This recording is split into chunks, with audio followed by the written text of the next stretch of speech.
that was a stressful thing, and how are you going to manage that? What does that look like? Everyday types of stress.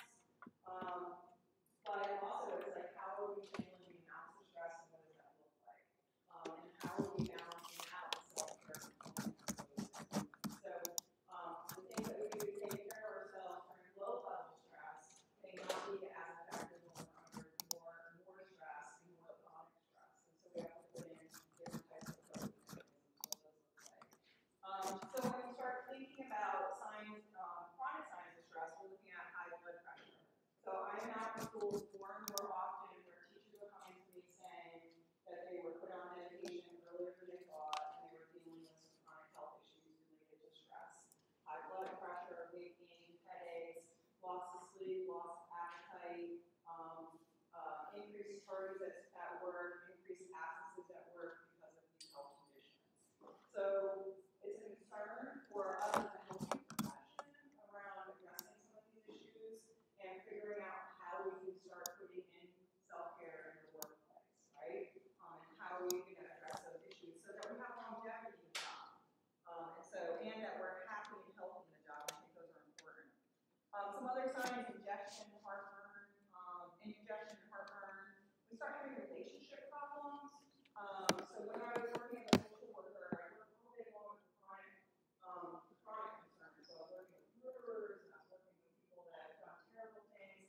When I get home, it was really hard for me to give anything to anybody when I got home. So I was exhausted all day long. I was like, these really, really big issues, having to do lots of self-care for others, just working really hard. So I get home, and people would be like, I need. I'm like, how do you think?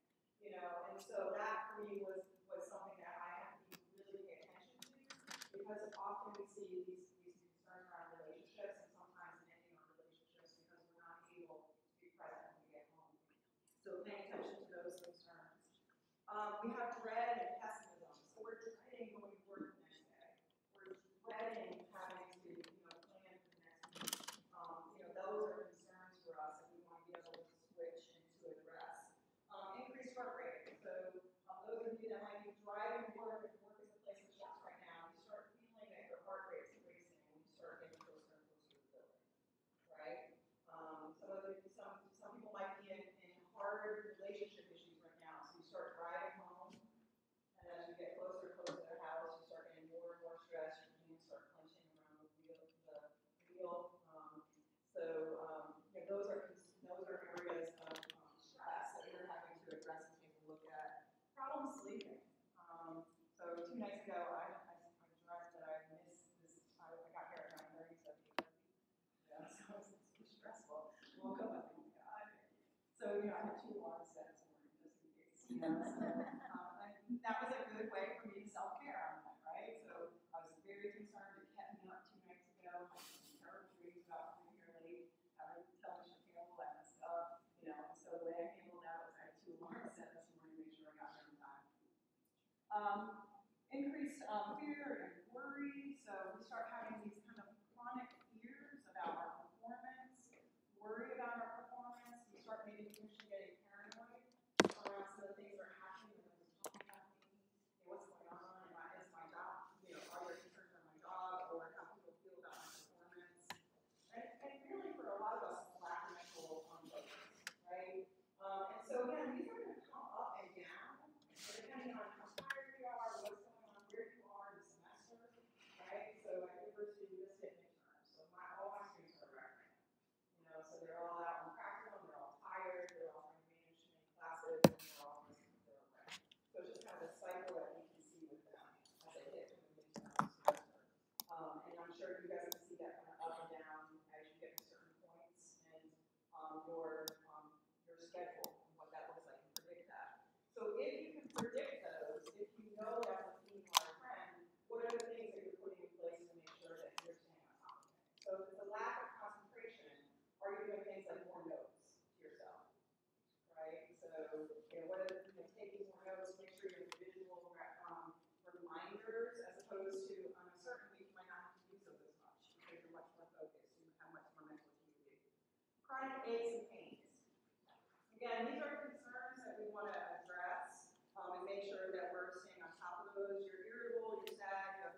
And what we also see for a lot of our teachers are the lack of patience in the classroom.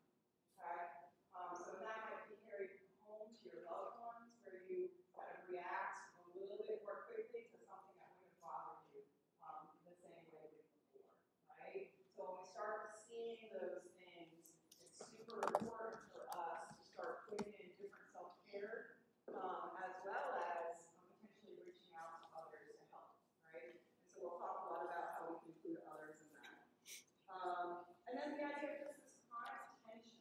You know, this chronic, I can't relax, I can't, I'm kind of feeling always like, you know, and I'm always kind of, you know, so things with math off can do a lot harder than they would normally. So you're just kind of chronically tense.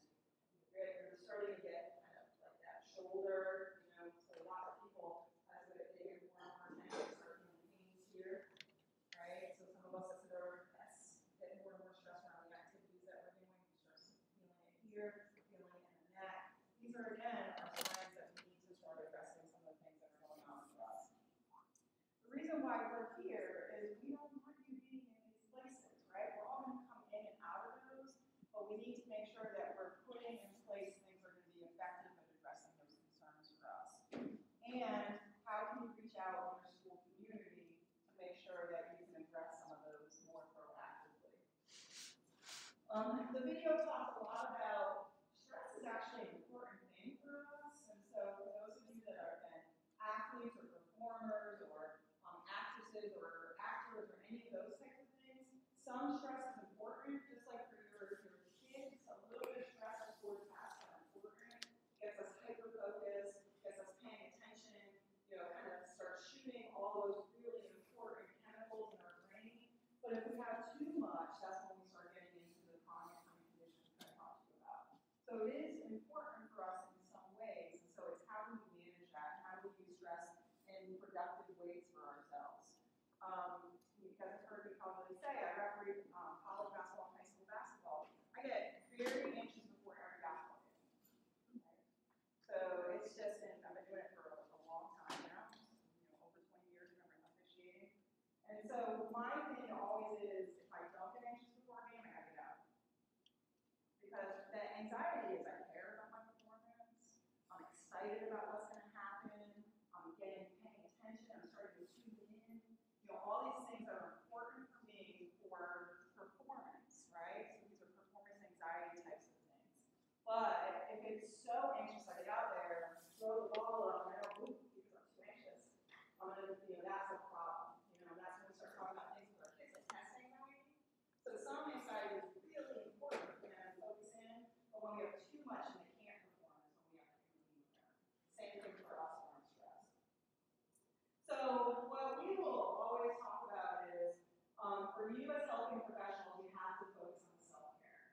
And as helping professionals, it's one of the hardest things for us to do. Because we've been reinforced all our lives because we're good people, we care about people, we're good listeners. I'm sure you guys have heard that. Oh my gosh, you're such a good listener. Yeah, so when you go home, they want to tell you everything. You're a good listener, and you're just tired. Like, you know, I can be a good listener in 1 hour now, right? So all these things that have reinforced us and have encouraged us to go into this profession are the same things that can actually hurt us for the longevity of this profession. And so how are we doing these things around self-care? What does that look like? Also, things that are going to help us are the routines and relationships that we have in our building, in our classrooms, in our places that we go to after school, and helping us with self-care, helping us with classroom management, and then, of course, this issue around de-escalation, right? So when we talk about de-escalation, what we often find out is people aren't taking care of themselves, and so then they can't de-escalate themselves when they feel like they should. So that's that. I get upset, a little bit more angry, have a bigger response to something that I shouldn't have, when I should have. You know, I get into these power struggles with my students that I wouldn't normally get into. These are issues and concerns for us. So what we know from lots and lots of literature, and you guys all know this from your classroom management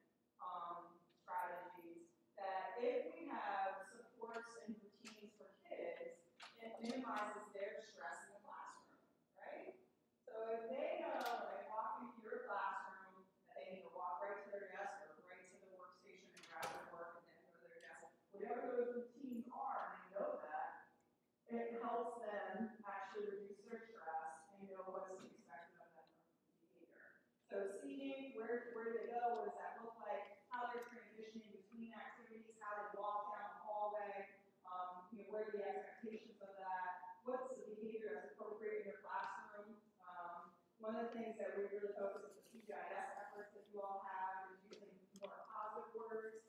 Start, I need you to do this for me, as opposed to don't do that. So it's really focusing more on those do's than the don'ts. The instructional strategies that we're using, so we know things like kids will report feeling more school belonging if they have more choices. I like to tell teachers, even if they're forced choices, you can do this or you can do that. They still feel better about school and their teachers if they have some of those choices and options. We don't want to give them like, hey, you can do anything you want today, but at least some choice making. Making sure all students have opportunity to succeed regardless of their behavior. If it's a negative type of behavior, they tend to have more chronic behaviors. We're still looking for opportunities for them to succeed, as well as instructional ways. And then finally, assessment of looking at rewarding growth. You guys have that PBIS system in place, and being able to use that system to actually reward growth. So we know that if we do all these things in our classrooms, it reduces the stress for kids. They tend to behave better, they perform better, right? And so all these things are going to be positive for them, and things that all of you, I'm sure, are trying to do in your classroom every single day, right? Routines. All those things make kids feel more comfortable. They might not agree with your routine, but there's some comfort in knowing what the routine is, right? So that they know what's expected of them. So for us, what does this look like? What we know around teacher stress is, I'm sure you guys, it's going to be a surprise, workload is a stress. Right? The amount of paperwork we have, the limited amount of playing time, limited amount of support in the classroom, what do those things look like? I don't know about you all, but when I get more stress, I can't find anything in math.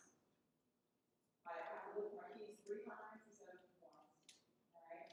I have to, go back and forth to the car, so I get out of the car and go, wait, leave that, go back and do that. So now I'm running 10 minutes late instead of 5 minutes late because I'm losing my stuff. These are often signs for us to pay attention to what's going on and where we are. I think I told you last time I was here, a good way for me to indicate whether I'm stressed out or not is how tall my laundry pile is. Okay. Any of you World War Z fans? Okay, one of my friends described my pile of laundry as the wall that the zombies were trying to call up. So it's leaning over. It's as tall as I am right now. So where do you think I am on stressing here? Pushing too hard, doing too much right now. Tank is a little bit more empty than it would be normally, right? And so for me, a visual is just my laundry pile. And so I'm sure each one of you can think of something in your life that would be a visual for you to go, oops, what am I going to put in place now because these things are going on? Pacing yourself.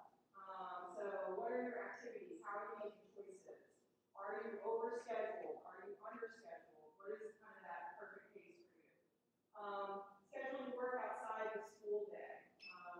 So we talk a lot about this. For how long are you grading things at home? How long are you working on Saturday and Sunday? These are some of the things that we have to pay attention to when we're a 7 or 8 on that scale, right? And so some of the things that I tell my teachers or my administrators is, if you guys keep doing this, you're not going to be there for your kids. And so we have to be able to kind of cut back a little bit. Can I ask a question? Oh, I love questions all day. Oh, okay. Well, there's also that idea, like you said, staying, working and writing things or whatever. There's also that stress that comes with not getting it done. Absolutely. So like if you say, okay, I'm staying too late or I'm doing too much on Saturday and Sunday, I'm not going to do it. But then you start the week off feeling like you're already behind, and sometimes that increases stress in itself. Absolutely. That's how I feel. It's like a snowball effect. Like if it doesn't get done, then it makes my stress like exponentially worse. Yeah. Like if we're looking at 2 things, like me getting less sleep is less stressful than me not getting the papers graded. That's more stressful because then it just adds to the stress for the next day. Right. So those are going to be. This is where it becomes a little bit more complicated around stress management strategies. They have to be individualized, right? And so when you're looking at those situations, you have to make that decision of, I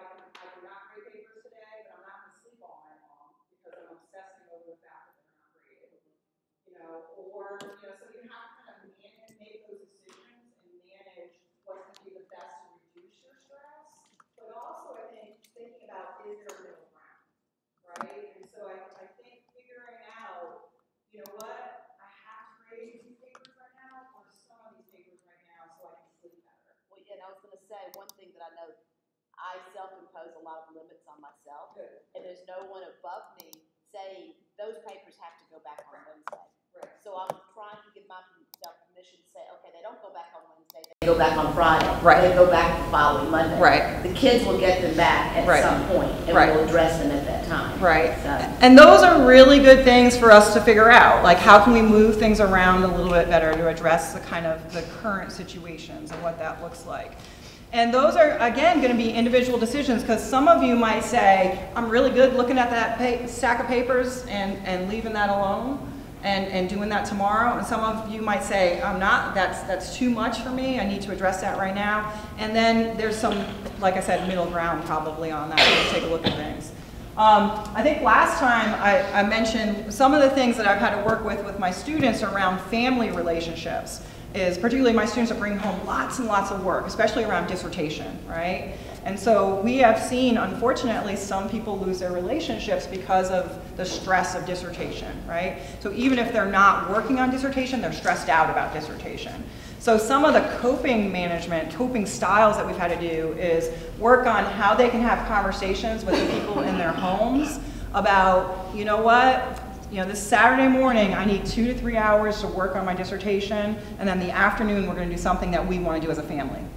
And so it's giving them the language to have those conversations that seem impossible at the moment because they're so stressed out, and just having that discussion around management. And so one of the things that I've learned is I can't look at that stack of papers, right? So what I can say is, I just need a couple hours, and then I can be completely present with you. Because if I don't do those couple hours, I'm going to be with you, but I'm going to be half there. And then you're going to be frustrated, and I'm going to be frustrated, and then it's going to end up in a potential conflict because I'm not completely present, right? And I'm going to get more irritated because I'm thinking about those papers, and I'm not paying attention to what's going on. And so if I can come up with a compromise around that discussion of, let's meet us in the middle. Let's everyone help out. Those conversations, I think, have been super helpful for many of the people that I work with, and taking those conversations in the workplace. I work with administrators all the time that we have to work on these types of strategies, right? The administrators that are working, 18 hours a day, right? And trying to get them to reduce some of that and what that looks like. And also giving yourself permission for that 2 to 3 hours. I'm giving myself permission. I'm going to have a quiet time. What this looks like, if you guys have children at home, like getting to a coffee shop, doing those kind of things, that you can have that time, super focused, get it done, and then when you're back, you're present, right? And so those things are, I think, helpful for individuals to reduce their stress, and then also for them to be more present when they need to in the relationships that they have at home. So this is going to be a different solution for every single one of you in the room on how that looks like and how you want to manage that. But the most important part is managing that. So what are we doing to manage that situation, right? And how are we making that work for us? The other thing is sharing work. So I know this seems like an impossible thing sometimes because you're working so hard, you have all your students, you have all the grades that you're looking at, but things around shared planning, things around when we have our before and after assignments, you might be bus duty or whatever duty that you might have, how can we potentially share workloads to help reduce stress for people that need some support at the time, right?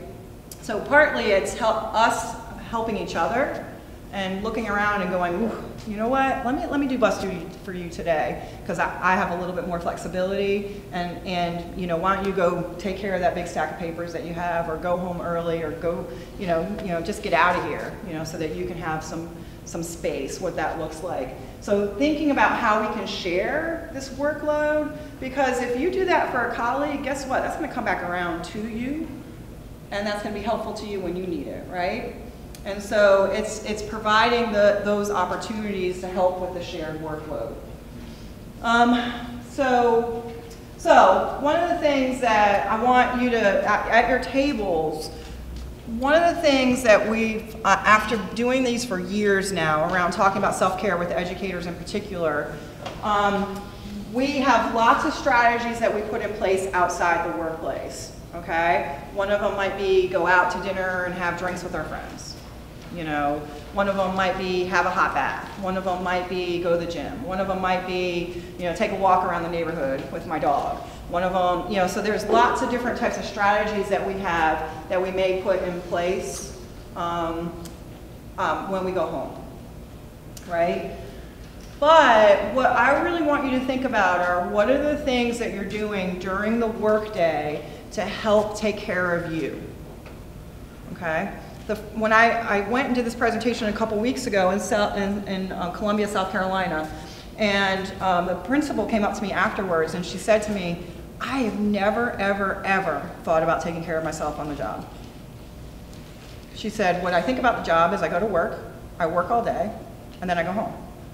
And so she was like blown away by the idea that we should actually be thinking about these things.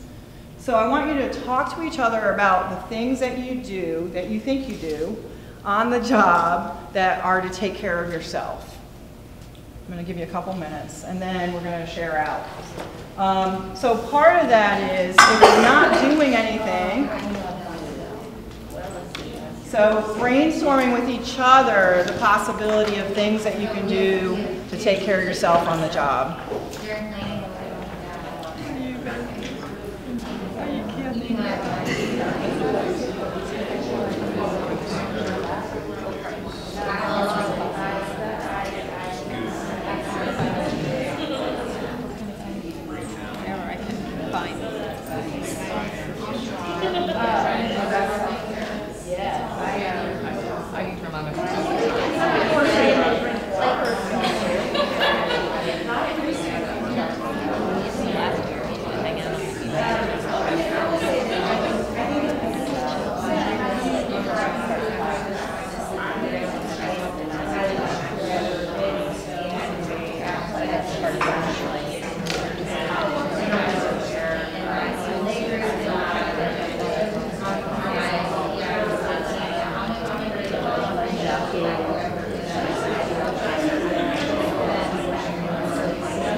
There's lots and lots of talking, which I love, and I'm hoping it's all task focused, which is even more wonderful. So anyone want to share some examples that you brought up around strategies that you're using on the workplace, in the workplace, on the job? I think ours was just we found time for ourselves, put everything aside, here, 2 minutes a day, get away from it, just.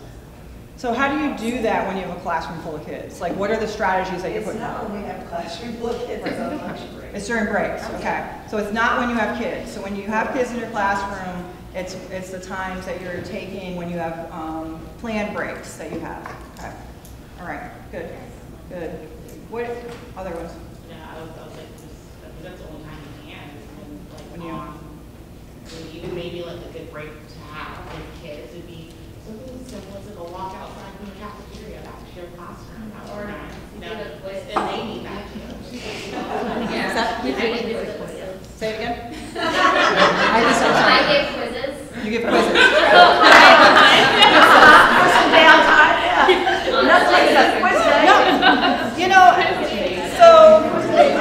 so I think these are important things for us to think about because you guys have lots of time where you have lots of people demanding your time, right? So when we think about things when you have free time versus when you're in the classroom, there are times that you're in the classroom that you're going to have to figure out how to take a mental break while you still have children that are there that need your attention. So things like group activities, you know, different types of things that give you a little bit of a breather, you know, so that you can kind of count your 10, you know, do the things that you need to do, if that's possible. Some of your classrooms that might not be possible, you know, you have to figure that out with your kids. But, you know, figuring out how to make those times for you is going to be really important, right? And maybe impossible. Some of you might feel like it's an impossible thing to do while you have students, and that's going to be what your thing to figure out of when you can put those into place. I was just saying, I don't think that kids understand that we are human. Like, because, like, I can't, like, I have 10, like, on Friday or yesterday, I had to have a conversation with kids about how I'm a human being, and 4 of them can't talk to me at one time and me process what you're saying. Right. And that I know that the screen went dark. Give me 2 minutes to fix it before you start yelling at me. Just Like, in case you didn't know. yeah, I was like, I'm not a robot, I'm not a computer, I'm a human being. And so, like, they don't understand that you need 1 minute.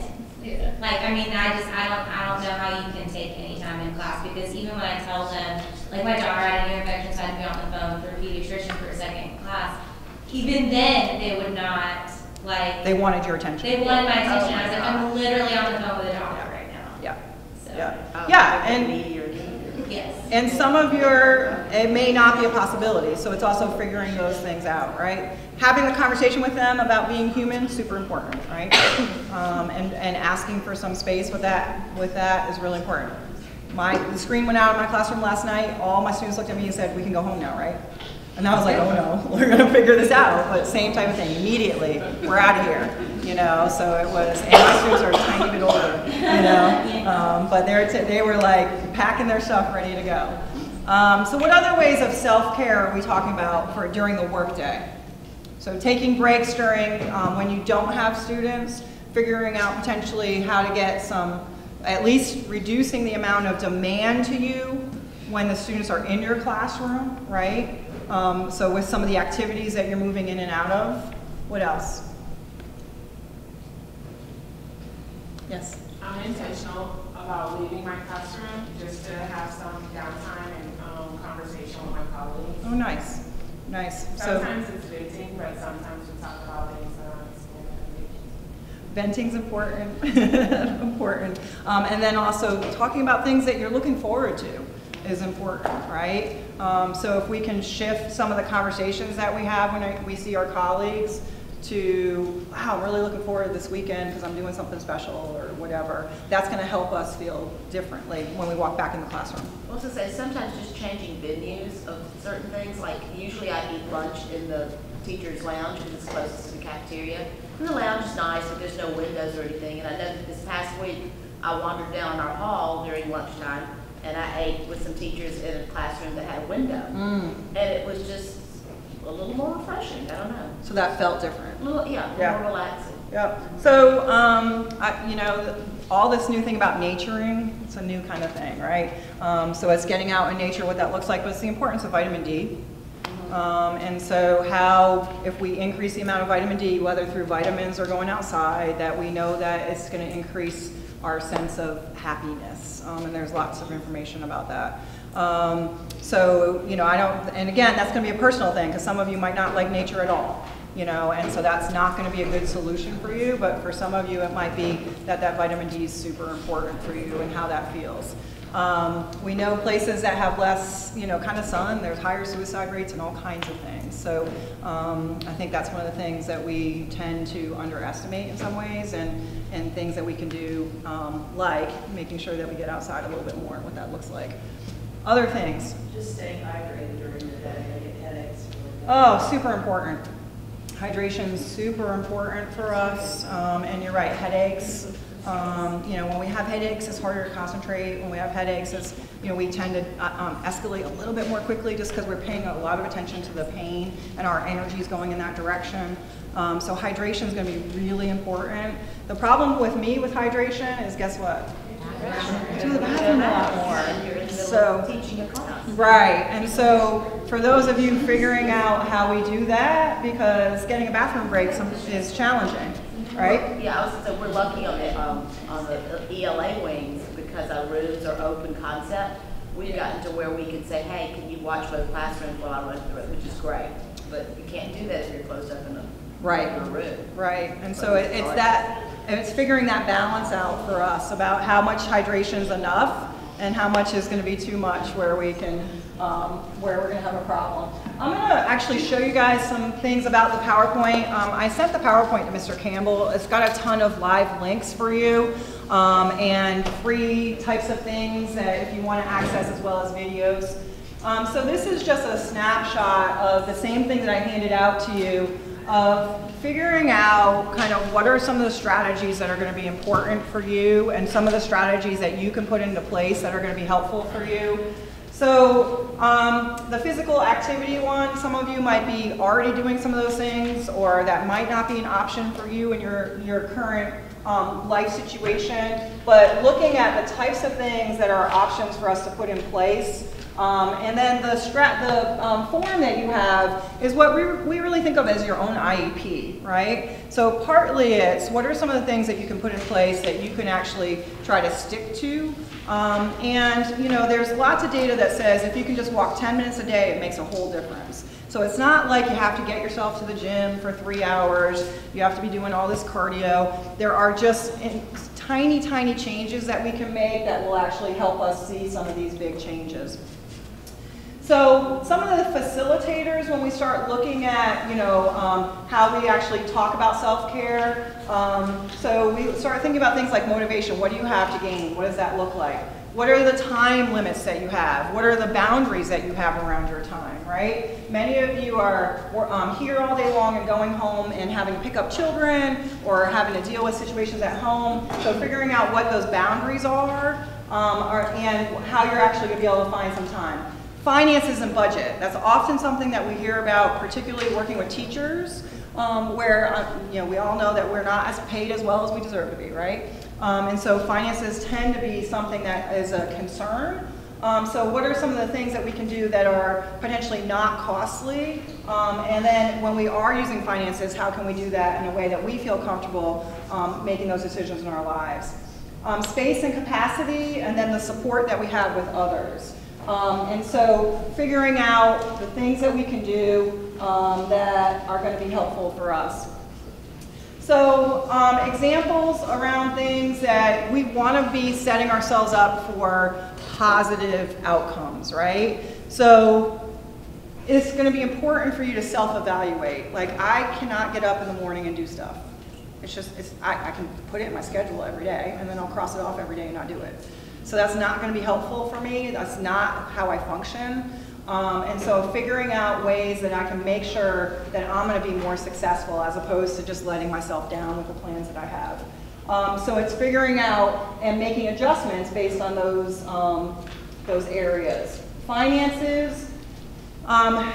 you know, it's figuring out ways that you can actually make decisions that you feel good about and make decisions that your family's going to be on board about, right? And supporting you with that. Ways to and make sure that you actually are successful, packing a bag and leaving it in your car. You know, so if you're trying to get yourself to do some more activity, you know, sometimes having to go home and get your stuff is just the worst because you're going to be on the couch taking a nap, right? That's what, you know, as opposed to you have it in the car ready to roll, right? And so just making sure that you're setting yourselves up for success. Peers are going to be so important, right? Peers here as well as peers at home or family or friends. So for me, one way for me to actually do something is to say it out loud. Because guess what? Now somebody else is going to hold me accountable and say, wait, did you go to the gym today? You said you're going to the gym. Or whatever that thing is. So that you're going to be able to actually make sure. Your bedroom is a place that's what we consider a place to rest and be a sanctuary. So there's lots of data that says get rid of your technology, no TVs in there. Just saying. I don't know what your home situations are, but lots of data says that those are not good for you to kind of settle down at night. So this is one of the things that if we have some kind of motivation, you know, we know that if we can do a little bit of these things, again, there's a range of things that we can do, that we're going to have better concentration, focus, ability, just as there's going to be lots of positives if we can manage to do some of these. Just 10 minutes a day can be a life-changing situation for us, and then looking at some of the issues around space. So in the last, you have a handout around these things. There are 8 things that we know, and there's data behind all of these, and there are things that you all have heard before that you believe you can control your stress. So one of the things that we often hear is, I don't have any control over what's going on right now. And so it's figuring out where you don't have any control over the policies that Fulton County make. Right? But what you do have control, figuring out places that you do have control and how you can address those. These are the areas that we can actually have some control, and systemically you guys can be involved in, you know, teams that address those issues, but they tend to be places that we have less control over. So if we worry about those, it's going to increase our stress and we don't have any control over them. So this is a decision-making tree that you'll see a lot about around stress management. Do you have control, and then how are you going to approach that issue, making that decision.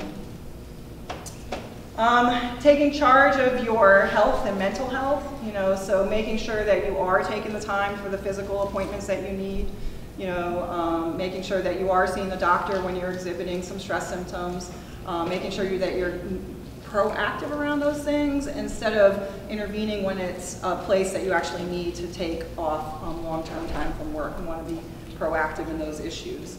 And there could be things like what are the medications that we need to address and different types of management. We've all seen the basic self-care, looking at the ways that we can do this. And we can increase our rest, we can increase exercise and nutrition. We know that we're going to reduce our stress. So for your students, and we'll end on this, and for you, so we know that just something as little as starting the day off thinking positively makes students more available for learning.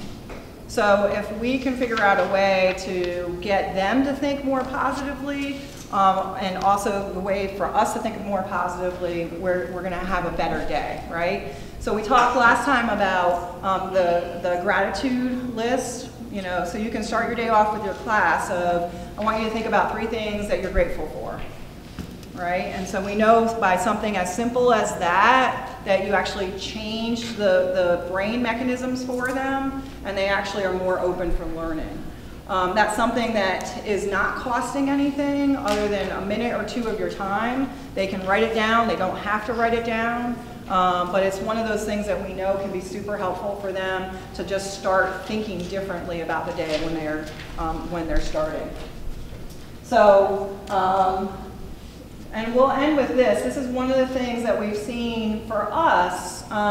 So, you know, if we tend to, as we get more tired, we tend to start using more negative language, right? And it's just a human kind of thing. So what are some of the things that we can kind of stop ourselves to go from the negative language more to the positive language, right? And, you know, for me, I know that once I start getting a little bit more negative, tired, I start doing kind of more of this. You know what I mean? Can you do this? Can you? Because I'm tired and I feel like I don't have as much time, that I'm stretched thin, you know, so I start doing a little bit more kind of, you know, don't do this, don't do that, don't, you know, those kind of things. So for me, it's making sure that I stop myself when I start doing those things and having this kind of switch of language from don't forget to remember to, right? Don't forget your homework, remember to bring your homework back.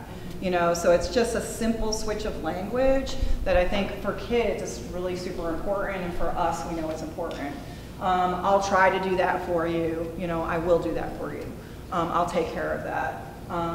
You know, and never give up, keep on going, you can do it. You know, those kind of positive messages for your kids, I think, are going to be really important and helpful to us as educators in the classroom. Yes? I'm sorry, I really like that third one. I won't fail next time versus I do my best, which gets better all the time. Yep.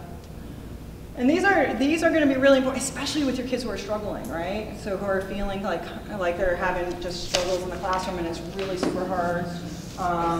You know, I'm brave, I'm courageous, you know, don't worry, focus on the solution. Some real easy switches of language that so for me, sometimes I have to pause and stop myself from here and go to the next side of it, right? And so it's a good check for me to make sure, you know, I'm completely stress-free. No one's stress-free, right? We all have some stress going on in our lives, you know, and it's, I'm handling the things that are kind of handed to me right now, what that looks like. I'm dealing with those, I'm facing those, I have courage to do this, you know, those kind of issues. And I think that's important, switch of language for people. So the PowerPoint has things like videos around mindfulness practices. It has videos around relaxation, so some of the relaxation things that you can use with your kids, or you can use with yourself, or use at home. So they have some videos for things for you to help instruct your students on some of these. So we know that some of the mindfulness practices on the kids just being able to kind of go through a relaxation couple minutes is really helpful for them. So I'll have Mr. Campbell share the PowerPoint with you, and you guys can access what is going to be helpful for you, and some of the things, you know, may not be helpful for you.